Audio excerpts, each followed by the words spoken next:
Hey, so I wanted to mention one thing. We just covered some of the stuff about putting together jokes in a puzzle kind of lens, looking at it through that lens. And if you don't like the puzzle solving aspect, that's totally okay. You don't have to be a comedian that way or any other prescribed way of doing it. If you like to intuit your jokes, do that. There are comedians who are super successful and all they do is look at the mechanics. They're a mechanic about it. There are comedians who are super successful and all they do is intuit. And then there are comedians who do all sorts of combinations between the two of those and work in other ways of thinking about humor completely. So there is no one correct way to do it. If you like to do it a different way, by all means, do it that way. I will say it is helpful to learn the fundamentals though. So good job watching that video and taking in the information. Next, I want to talk about some things that you can do to score extra points. And by scoring extra points, I mean things that make it easier for the audience to feel humor. Some of these things will impress the audience. Some of them will make them feel like you are a really cool, good, interesting person. Some of them are going to just, fill the audience with all sorts of pleasant emotions because those pleasant emotions will lower the catalyst. It'll make it easier. It'll shorten that gap between feeling good and feeling humor. So, extra points. One thing that you can do to score some extra points is go on an impassioned rant. If you have fewer punchlines, but you say your lines with fervor, then that being into it can be infectious for the audience. And they can be impressed by the fact that you have just so much to say, so much that's memorized, and you're so into it. That leads to another thing that can score you some major points is if you have complete commitment to your act. So if you are doing a character of any kind and you stick with that character and you're full in, then the audience really appreciates that. It's a level of polish. It's a level of being into it that is infectious for the audience, and they really like that kind of a thing. It is fun every once in a while. Sometimes, if you've really set up that character and the audience fully believes that character, dropping the character momentarily as a joke. But that really only works if the audience assumes that you're not going to do that, right? And so you have to fully commit to even make that kind of a joke work. Another thing that you can do to score extra points is if you have an extended analogy or metaphor. We talked about the analogy or metaphor structure, how that can create surprise and that can create status lowering depending on what you're comparing in that analogy or metaphor. And if you add to that extended continuations of that analogy or metaphor, it's not just one way that something is similar to something else, but 2, 3, 4, 5 ways, and each of those map like it's true for both sides of that analogy or metaphor, then the audience can get increasingly impressed that you thought of that many things. This gives a bonus to the audience because of the thoughtfulness that it implies that you thought about it for a long time, the surprise because they didn't think that those things that were similar in that many ways, right? And this is a similar bonus that you get if you do a series of jokes on more or less anything. So if you do a series of puns, one pun and the audience might go, oh, that's a dad joke. Because it's simple, like it's one of those like groaners, like wonk wonk kind of thing, right? Maybe, potentially. There's a risk there anyway. But if you have in quick succession just pun, like punchline after punchline after punchline, what will happen over time is that the audience becomes a bit on their cognitive heels. They are catching up to the next one, right? They're catching up as you're already on to the next. And so it creates a little more surprise in their brains because you're putting them you're adding a little bit of complexity so that they have to work a little more to get there. And so to them, that will be perceived as a little more surprising, a little more complexity, when really any single one of those might be a little too simple for the audience. So quick succession can be very helpful. Another thing that you can do that creates some really nice bonus points is build up and release tension. So if you make the audience feel confused, or they wonder if you're saying something bad, or you give the audience any kind of feeling that isn't negative, or that isn't positive, that is negative, you build up a tension there. And if you can relieve that tension, deflate that tension really quickly, just an instantaneous, make them realize that they don't have to feel that tension, then that can give a really good feeling to the audience that can complement the punchline, the surprise, and the satisfying status lowering really well. You give them that complete package and it feels even better. So building up and releasing tension, really nice bonus points. Another thing that you can do is be on the audience's side of a divisive topic. This could be, whether a hot dog is a sandwich or a taco. What's the division there? Nah. If you're on if you're on the side that the audience agrees with on whatever, dogs are better than cats or cats are better than dogs, whatever, you can get the audience being extra into what you're saying. You can get them more interested and feeling like you are a champion of their cause. This is one that you kind of have to be careful with, though, because the ones that I mentioned so far, the hot dog or, dog versus cat, those are just fun. Those are silly. If somebody disagrees, it's probably not they're probably not going to get upset unless anyway, if they're weird, they might get upset. But there are some things, like political things, that you could win over a portion of the audience, but also lose a portion of the audience, and that can be an issue. Because if you've lost a portion of the audience, then that makes the rest of your act a little more difficult to be successful with that portion of the audience going forward. So something to think about there, but it can be a nice bonus. Another thing that you can do is incorporate another skill. So if you are a good singer, or you can beatbox, or you can throw your voice, or you can do really good impressions, or you can, juggle or draw or whatever it might be, if you can find a way to incorporate that skill into your act, you get big bonus points from the audience. You show the audience that you're funny, they love that. Good actor, they love that. Something else, then they start to go, oh, wow, this person is multi-talented. This person's a genius. They start to give you some major points, major points. It's like an amplification effect the more skills that you show. There are some risks to this, which is you don't want it to feel crammed in. If you make it feel crammed in, a portion of the audience is not going to care, but a portion of the audience is going to be like, I came here for comedy and now I'm seeing this other thing. I didn't come for a juggling show or whatever, right? But if you can find a way to make them fit together in clever, novel, or just very fitting ways, they fit together in fitting ways. This is a little tautological. If you can make them fit together well, then that can be a really helpful thing for you.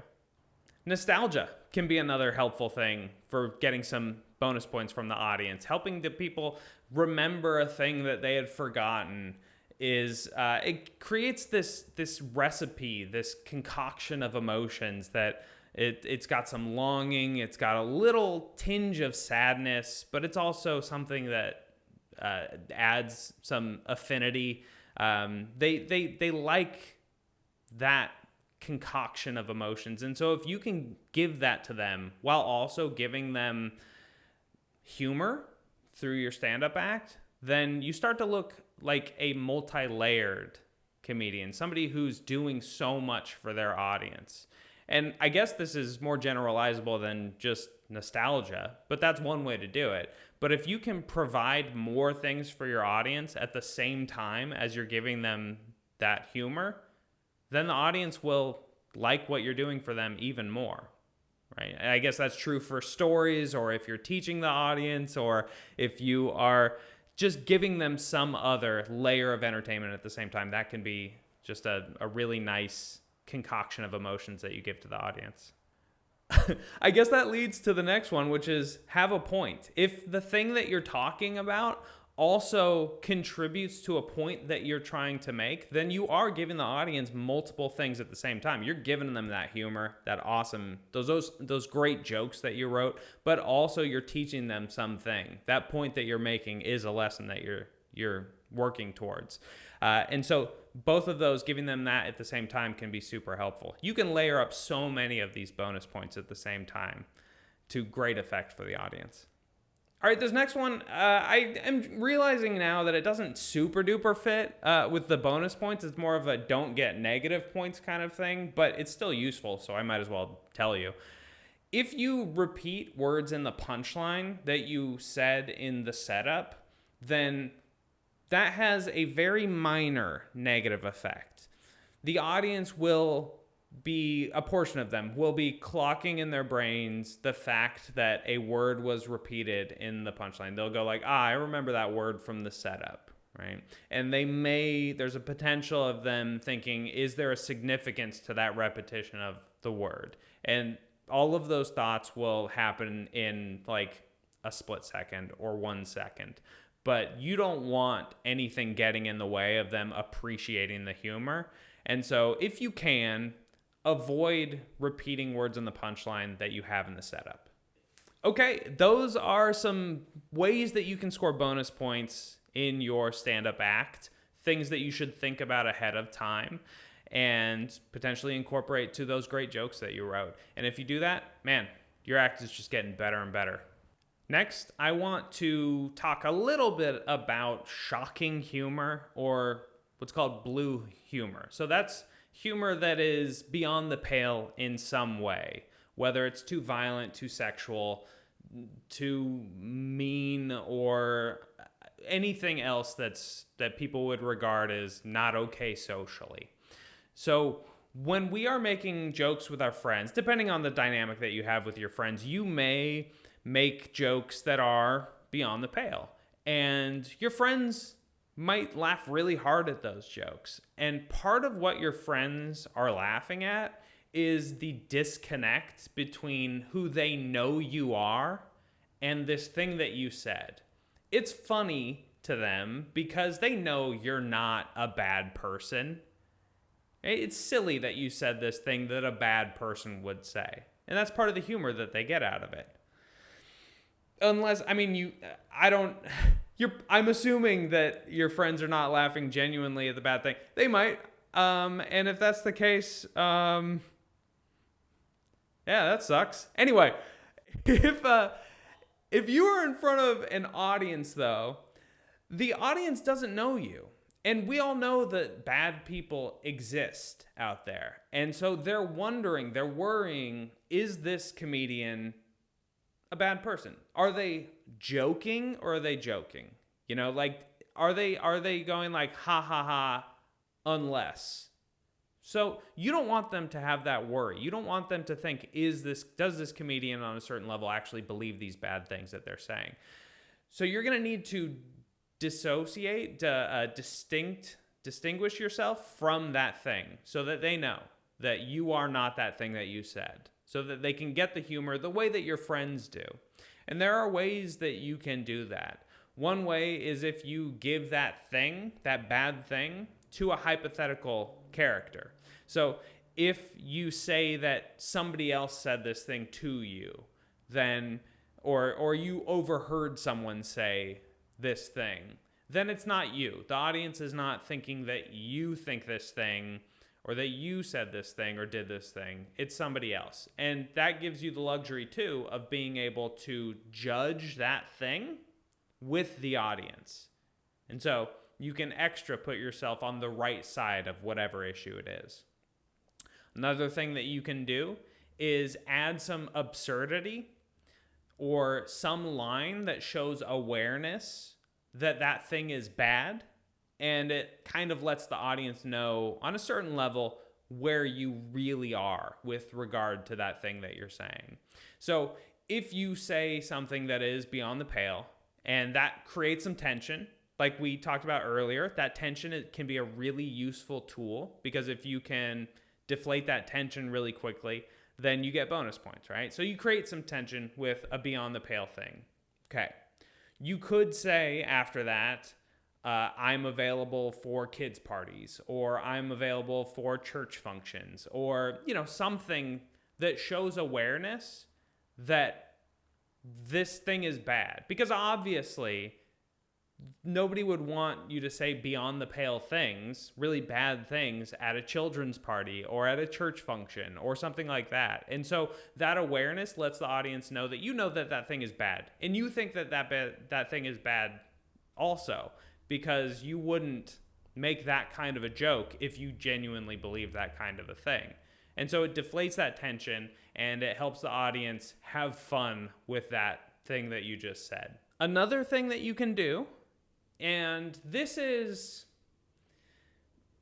maybe works not as well as some of the other ones might, but it can work. And that is to exclusively do beyond the pale stuff. Because if everything that you're saying is wrong socially in a myriad of ways, then the audience gets the idea that this is a character. Nobody thinks this many bad things or says this many bad things in that quick of a succession about all of those different topics. If you're on the same topic and you're saying all of these things beyond the pale about the same topic, then the audience still might go, I don't know if this person is, they really believe it or not. Right? You'll have to do some of those other tactics, like adding some absurdity or giving it to a character or deflating the tension or something like that. But if you have a bunch of different topics and you're beyond the pale with regard to each of them, and that is all you do in your act, then the audience starts to go, this has got to be a character. It's ridiculous. So that can be a helpful thing. But that also leads me to the next caveat, which is no matter what you do, if you're saying things that are beyond the pale, some people are going to be offended. And that's just kind of how that goes. You may think that you are walking that tightrope super well, perfectly. But for somebody else, because it's subjective, the tightrope for them is 3 feet away from you the whole way, and you actually didn't walk that tightrope. It's just a totally subjective thing.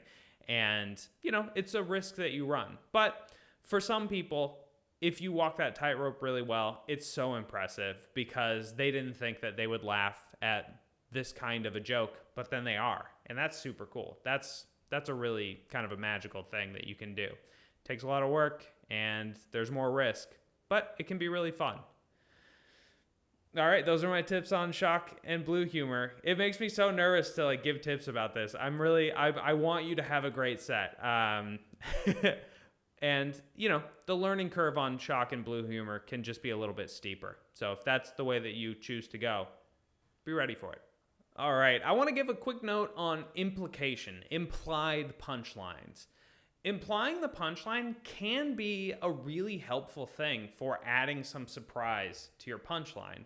And the reason is that you are making the audience click things in place on their own. You're giving them that aha moment because they have to get there. They have to walk just a tiny bit further to create that click. And with an implied punchline, you're not going for something nuanced, really. This is not like a nuanced thing where it's they have to guess at it. There's no mystery involved. With an implied punchline, you want them to only be able to come to that conclusion.